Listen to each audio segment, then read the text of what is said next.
Мен аты жөнім Жунсалиев Медербек Кенжебекович, Жалал Абад облысының Ақсай районунан болом. Бұл жаққа эжем ушундай үй алып аттылы. Эжем аркылуу, эжем иштерине мен өзүм бияктагы документтерин мен тапшырып неме кылдым да, көтөрүпчү. Эжем үй алып аткан.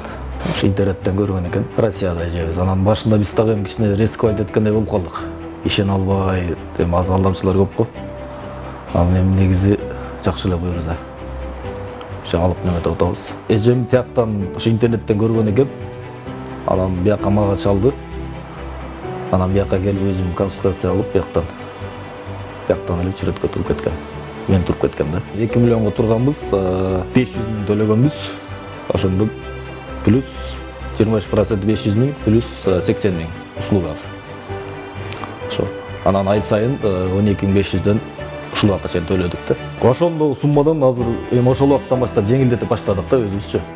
Кыскартылат. Ошол общий суммадан кыскартылат. Үйдү ошол достуктан алып атабыз. Ошол жээним көрүп, ошо чүмдөр өстөрү неме кылышты, жактырышып. Эми условия жакты да. Өстөрүнө жакты. Үйстөдө мен чынын айтсам мен неметпедим, ошо өстөрү неме кылышты да. Баласы биякта эле, эжемдин баласы, ошол неме кылып. Көп деле кыйынчылык болбоду го. Өзүнө жаккан неме кылышты да. Бай, бизге окшоп ишене албай неметкендерге айтат элем, ишеничтүү экен 100%. Алсаңыздар болот, коркпой эле. Мындай мамлекет бербеген ипотеканы мына силерге рахмат. Ушундай кылып элдерге жеңилдик анча неме менен берип аткандарга көп убакыт, аз-пайыз көп убакыт менен берип аткандарга рахмат.